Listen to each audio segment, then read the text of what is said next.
Hello everyone, Manny here, and today I'm going to be showing you my favorite PC applications. These are applications that I use on a regular basis and that I just have to have installed on my computer. And yeah, I hope you enjoy the video and you find something useful. And by the way, all the links will be down in the description, alright? So the first application I'm going to be showing you is Display Driver Uninstaller, or DDU for short. And what Display Driver Uninstaller is, it's basically an application that lets you uninstall your GPU drivers, completely uninstalls them. And the reason why you may want to uninstall your GPU drivers is if you're like having crashes or when you launch a game and it just crashes to desktop or anything like that. Uninstalling drivers, GPU drivers, could help solve that issue for you.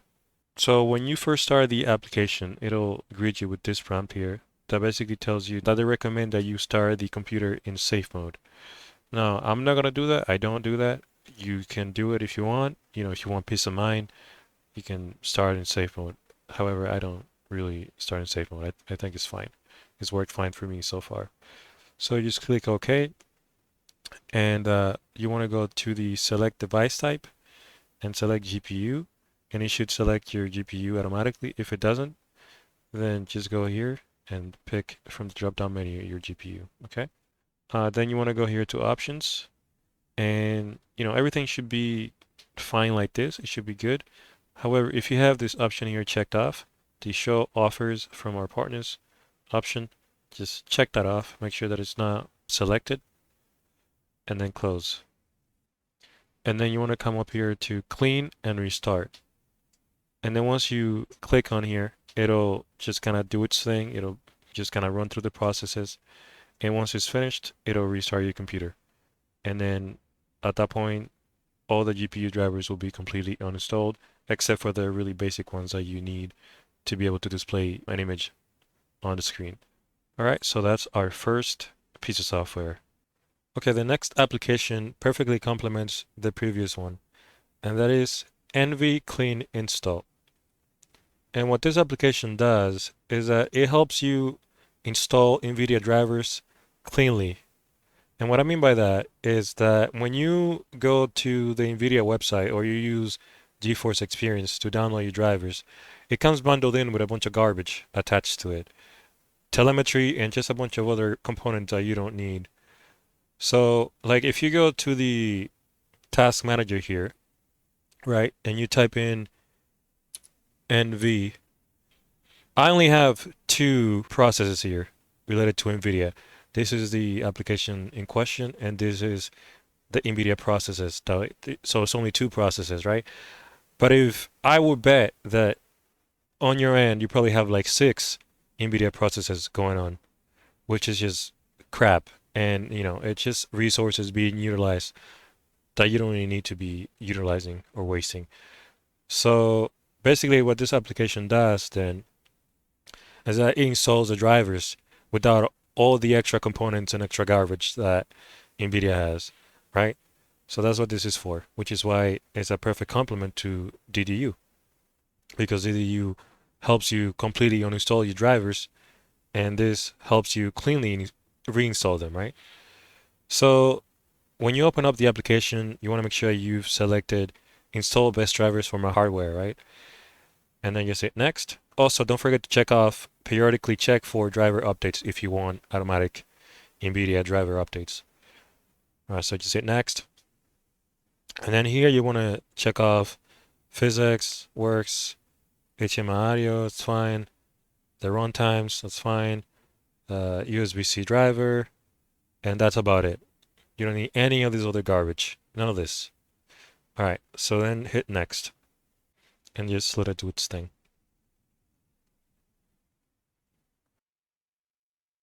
Alright, so now that it's finished, you're gonna go ahead and check off disable installing telemetry and advertising, and also perform a clean install, which if you use DDU on installer, then you already did a clean install, but if you haven't, click here just in case. So disable telemetry and perform a clean installation. Alright, and then hit next.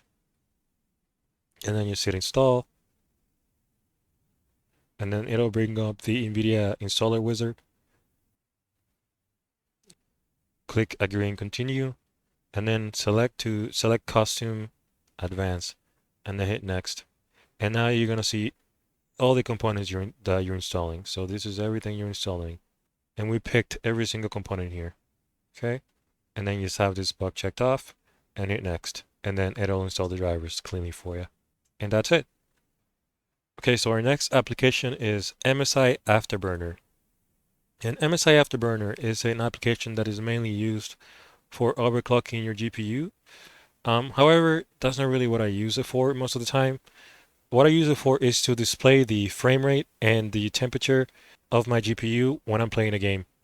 So yeah, if you ever seen like on YouTube, someone playing a game and it has like all the stats on the screen, like in yellow or green, displaying the frame rate and the CPU, GPU temps, this is how you do it. This is what you use for that. So basically, to display the frame rate and the system temperature and things like that, you want to go here to, once you open it up, you want to go to the settings here, and you want to go to monitoring, and you just go through the list here and just pick what you want. So if you're looking for frame rate, you want to make sure that you have frame rate here checked off. So this little check mark here has to be highlighted black like that, and you have to make sure that you check off show in on-screen display. Select that, and then next you want to go to on-screen display, and you want to set a toggle key -X. You can say whatever you want. And so what this will do is when you launch a game, you first launch MSI Afterburner, then you launch a game, and it should be showing you the frame rate and any other thing that you selected from here. But if it's not showing you anything, then just hit your toggle key and it should bring it up. Okay? So this is what MSI Afterburner is used for. Again, you can use it for overclocking as well, but that's outside of the scope for this video.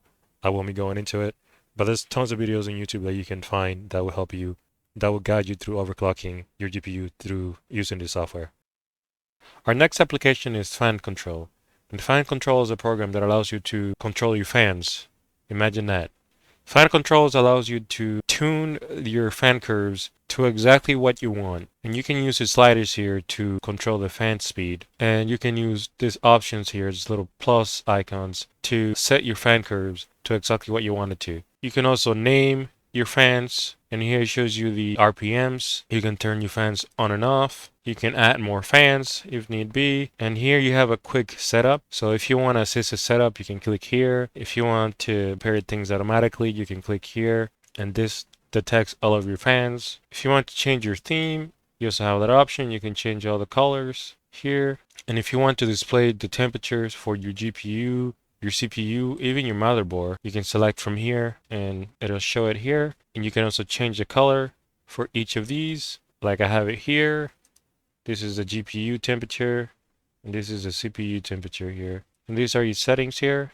This allows you to check off the different components in your PC. You have your storage here. If it has a fan, I guess it would read it. Maybe it'll read the temperature for it as well. Memory, PSU, and all that good stuff. You can also come up here and save your configuration. You can also import configuration. But yes, that is FanControl, a very handy application. Next up, we have DS-Row Windows. And DS-Row Windows is one of my favorite applications of all time on Windows. And what it is basically, well, I'll just read you the description here. DualShock 4 Windows is a portable program that allows you to get the best experience while using a PS4 controller or any of the supported gamepads on your PC by associating your connected controller to one fully remappable virtual Xbox 360 or DualShock 4 gamepad. Many more games are accessible. And basically what that means is that this software is able to emulate a 360 controller on your DualShock 4 or DualSense or DualShock 3. So if a game supports gamepad, but it only supports the 360 controller and not PS4 controller or a PS5 controller, then using the software, you're able to connect your PlayStation controller via Bluetooth and then customize it and use it to emulate the 360 controller. So for instance, I'll give you an example of what I'm talking about. So let's get out of this profile. So here, this is the default profile. And what that means is by default, the DualShock 4, in this case, the DualSense, is emulating a 360 controller. So if you go here to others, it says here, emulated controllers, Xbox 360. Okay, so if a game only supports a 360 controller and you have this application running and have a DualSense or DualShock 4 or 3 connected by Bluetooth or USB, then you'll be able to play that game with the DualShock or DualSense, and the game would just think it's a 360 controller. But also on top of that, since you're also able to emulate keyboards, right? And every button here is remappable, you can also map additional inputs to the controller outside of what the 360 supports. So what I mean by that is that, say if I'm playing a game and I'm emulating the 360 and it works and everything, but say instead of having to, let's say you're playing Mass Effect, right? If you're playing Mass Effect, and instead of having to bring up the power wheel, right, with the triggers and having to select manually, and it's very cumbersome and clunky. Well, if you don't want to do that, right, you can instead, if you go to touchpad, you can instead just map the gestures, right, for the touchpad. It's fully emulated. You can map the numbers on the keyboard because the powers on Mass Effect work with a keyboard. So they use the numbers to deploy the powers in Mass Effect. So you can map those numbers to a gesture on the touchpad. So swipe up, swipe down, left or right, and you can map those numbers.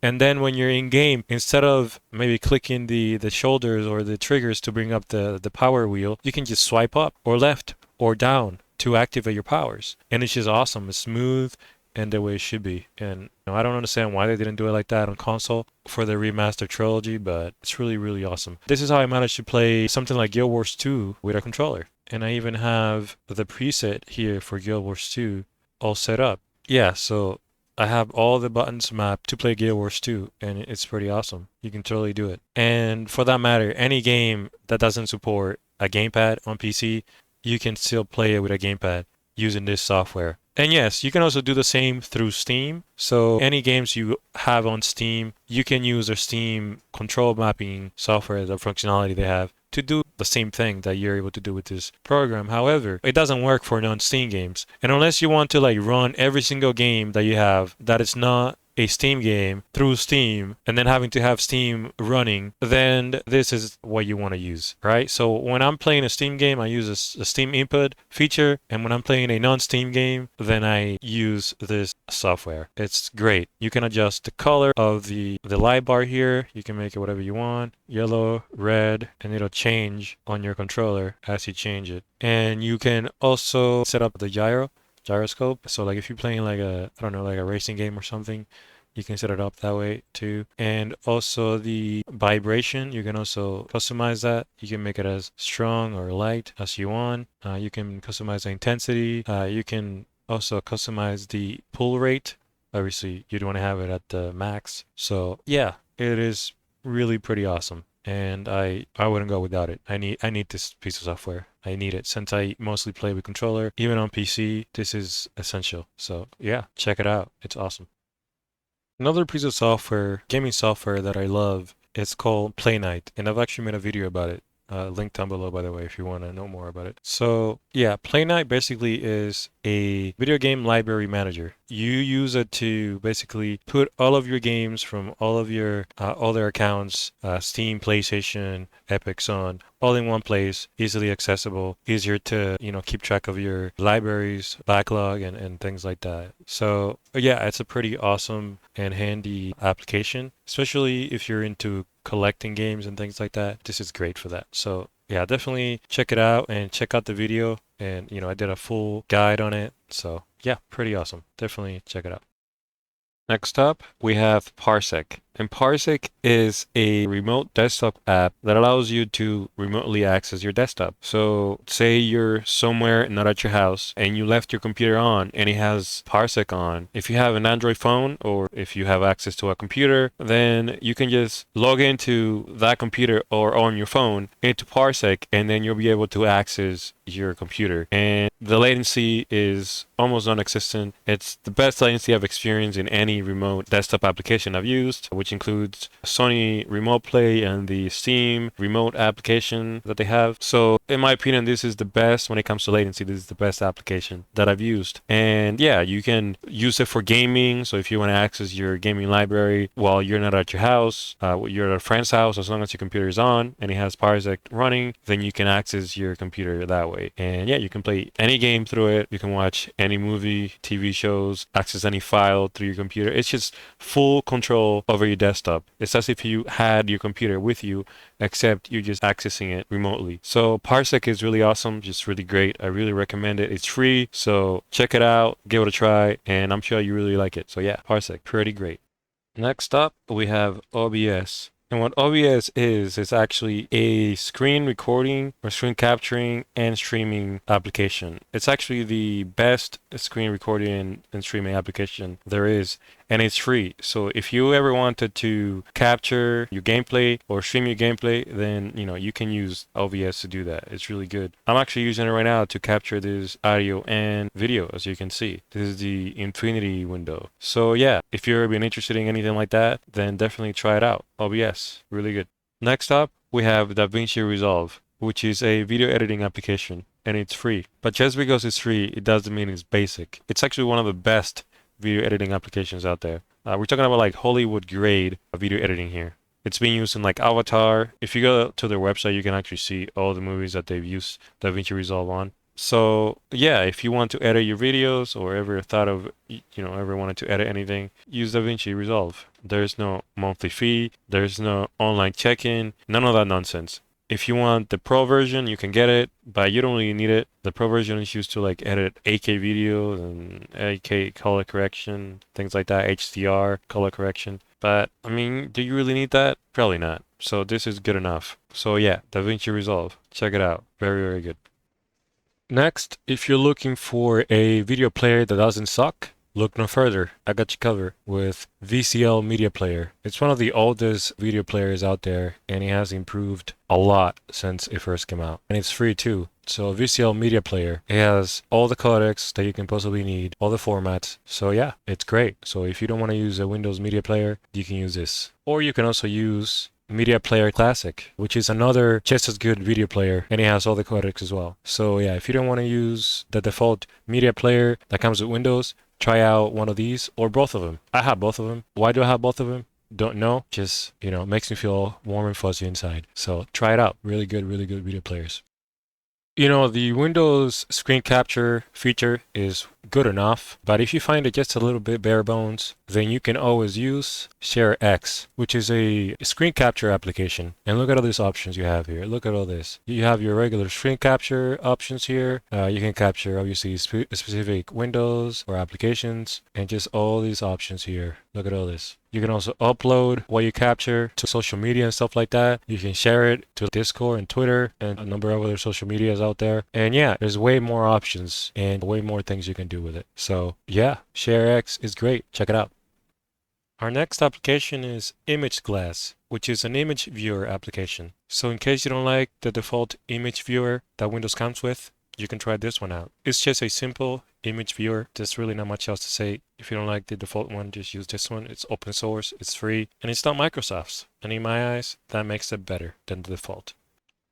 Next, we have LibreOffice, which is similar to Microsoft Office, except it's free and open source, and it's not Microsoft's, which means you don't have to create an account to use it, and there's no like online anything with it. You just go to the website, you download it, and you have yourself a fully featured Office suite. So yeah, it has everything you'd expect. It has like your Word document here. It also has your spreadsheet, like Excel document here as well. It also has the presentation app, which is the PowerPoint document. And you also have a PDF editor here, which is called Drawing. So this is your PDF editor. or creator. And then it has a couple other ones. It has like the formula one, which I'm not sure what it is, and database one. I'm not sure how to use these, but you know, it has everything you can possibly need and it's free. This is a label creator if you often ship things around, so that's pretty cool. But yeah, you know, it has everything you can possibly need. It also has your templates here, and it has extensions as well. So you can click extensions and then it'll take you to this website here. And yeah, you have a bunch of extensions here that you can use to expand the functionality of the application. So it's pretty neat. Yeah, so I definitely recommend it. Check it out. It's free. You know, what do you got to lose? No strings attached. It's great. Give it a try.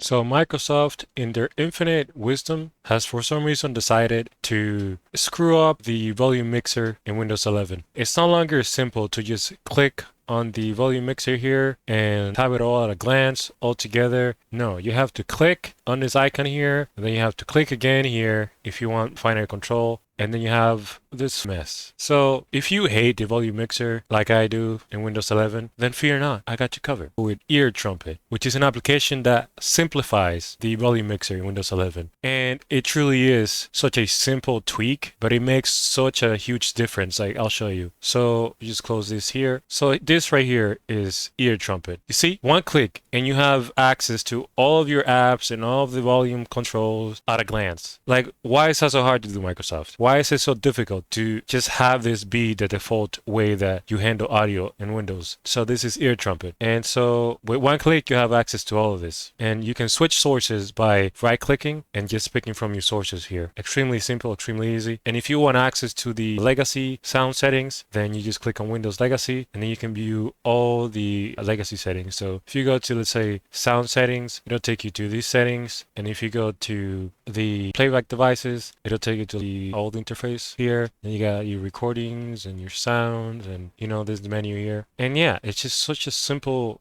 tweak, such a simple app, but it makes all the difference. To get EarTrumpet, you want to go to the Microsoft Store and just type in EarTrumpet, and then it'll pop up right there. So just click on it and you download it, and that's it. That's all you need to do. Once you download it and open it, it'll be added to the tray automatically, and you'll have it.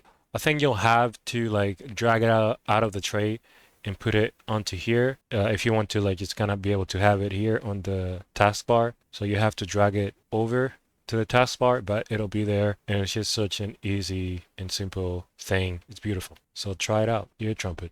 Do you hate how freaking terrible and useless the Windows search is? Well, fret no longer. I got just the thing. I got everything, which is our next application. Everything basically is like Windows search, but good. You know, whatever you are looking for, anything you want to look for, you just type it in here and it'll find it for you. It doesn't matter how complicated it is. Doesn't matter what the name is. It doesn't matter what the extension is. It doesn't matter. You type it, you'll find it. It'll even show you the folder where it is. It's not going to give you some useless web results that you didn't ask for. It just gives you what you want. You type it, you get it. Simple, the way it should be. So yeah, give it a try. Everything. It's awesome. All right, next up we have Brave Browser. Brave Browser is the browser that I use primarily. I use Firefox, but this is my main browser that I use here. Brave Browser is a privacy-focused browser. It comes in with built-in ad blocking, and you can also add other extensions if you want to make it even more private. But the default options are pretty good. The things I want to draw your attention to are the settings here. So let's go to the settings, and let's go to the shield, because this is kind of one of the main features about Brave, right? So these are the shield settings, and as you can see here, these are the options to basically block ads and tracking, and you can set the different levels. You can set it to aggressive, standard, or you can disable it. I have mine on aggressive because that's just how I am. And then you have the HTTP thing here. You can set it to standard, disable, or strict. I have it on strict. It may break sites, but that's how I have it. And then I have fingerprinting, which also is on the highest level, which may break sites. It works for the most part. You may want to have it on standard, up to you. And then the cross-site cookies, which I only have it on cross sites, and you should also have it on cross sites. Do not have it on all, don't disable it. Having it on cross sites cookie basically blocks all the cookies except the cookies that are from the website that you're currently on. Usually when you visit a website, there's a bunch of other websites that are tracking you and have their cookies and stuff, which shouldn't happen, because if you're not on a particular website, then why should other websites be tracking you if you're not on them, right? So that's just super annoying and I hate it. So always have cross-site cookies on, okay? So this is the main part I wanted to show you. Then you can just go to the settings and adjust as you want. You know, I have all this stuff deactivated here, and there's like a password manager, which don't use it. Use another password manager. Don't use your browser password manager. It's a bad idea. You can sync it as well, because there's a mobile app for Android and iOS that you can sync to, which is pretty handy. So yeah, Brave, it's pretty cool, especially when you add extensions to it. Let's see, another cool thing about Brave is that since it is a Chromium-based website, there's this feature that you can use. Let me see, let me grab a bookmark here. So I'll go to PayPal. You can basically turn any app, any website into a pseudo app is what I like to call it. So like a web app of sorts. So any Chromium-based browser should have this feature. This is a Chromium-based browser, so it has it. So what I'm talking about is that if you go down to settings, right? If you go down to more tools, and then you go to create shortcut, it'll give you the option to create a shortcut. However, if you click the open as window option, it'll basically turn this page of the website into an app of sorts. I'll show you. So create. Okay, so this is what it'll look like. So now I'm gonna exit this and I'm gonna go to the desktop here. And there it is. That is PayPal as a pseudo app. So you open it and it opens up in its own window. It is part of the browser, but like it's just kind of its own kind of self-contained page. You can add this to the start menu if you want. You can add it to the taskbar like this. I'll just drag and drop it here. There you go. It's on the taskbar. Pretty neat. But yeah, Brave, pretty awesome. Check it out. You'll like it. Okay, next up we have BloatyNoisyApp, and I love this application. And the reason why I love it is because it debloats Windows for you. So like if you buy a new PC or if you just like reinstall Windows, it'll probably come with a bunch of garbage attached to it, a bunch of applications that you don't need, you know, Facebook, Instagram, TikTok, and just a bunch of other crap and garbage that slow down your computer. So if you don't want that, then you can run this application. And let's just really quickly run through the options here. So here you got expandable options, and these are the different categories that you can go through and, you know, specifically remove if you want, right? But if you don't really want to do that and you just want to apply the debloat across the board, you want to come down here to debloat, bloatware. Using the arrows, you're going to go ahead and move everything. So just to show you, you're going to have a bunch of crap here on the side. And to move it, you want to move it to this trash bin here. And to move it, you use the arrow. And then it's going to move everything here. And then you're going to analyze it. And then the app is going to give you some recommendations and tell you the things that it thinks you should remove. I don't have much. The only thing I have that they're recommending is the acrylic fluent design, which is basically what gives Windows its glassy look. And I like that, so I don't want to get rid of it. But anyway, the things that it recommends you remove will be marked in red. Once you've analyzed it, then you apply it and it'll get rid of all the things in red, okay? And then when you restart your computer, it should be a little faster, okay? You're welcome. Really give it a try. It's pretty cool. Next, we have Geek Uninstaller, which is basically a program that lets you uninstall pretty much anything in Windows, with certain exceptions, but pretty much anything. So you combine this with BloatyNoisyApp and you can get rid of a bunch of crap. This comes in handy when there's a program that you want to remove from Windows, but for some reason you just can't. Windows doesn't let you uninstall it. Well, this says screw that. You can do whatever you want. And so to show you here, you normally aren't able to uninstall Microsoft Edge, like it doesn't let you, right? Not regularly. But using this software, you can. So let's give it a try. Okay, there you go. See? You found some traces left over. Finish it. All traces removed. Closed. And now we don't have any more Microsoft Edge installed anymore. Okay? So there you go. Geek Uninstaller. Try it out. The next application that I recommend is Malwarebytes. Nowadays, Windows default antivirus, it's actually pretty good, and you may not need anything else. But for those of us who need the additional protection, additional peace of mind, then I recommend Malwarebytes. And it is paid. I mean, there's a free version, but I recommend the paid version, which is like $40 a year or something like that. You can also get it on sale, I think during like holiday sales and things like that. I think it's worth it though. This is like the only application that I recommend you buy. Everything else is free, and they may have other pay tiers, but you don't really need them. But for this one, I do recommend you get the pay version. I think it's totally worth it. And they often have trials too. So if you want to just do the trial and see how you like it, look at reviews online and then go from there. But yeah, full recommendation for me.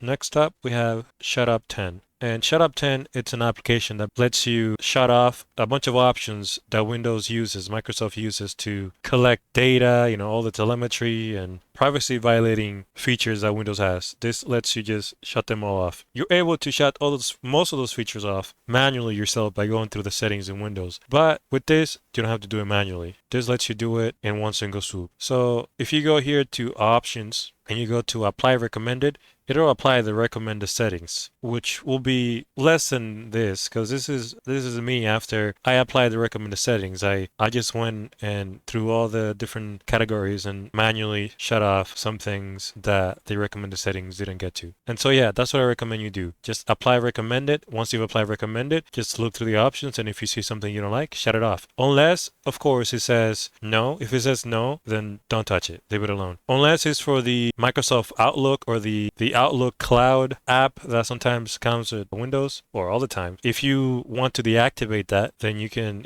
even if it says no, you can deactivate it.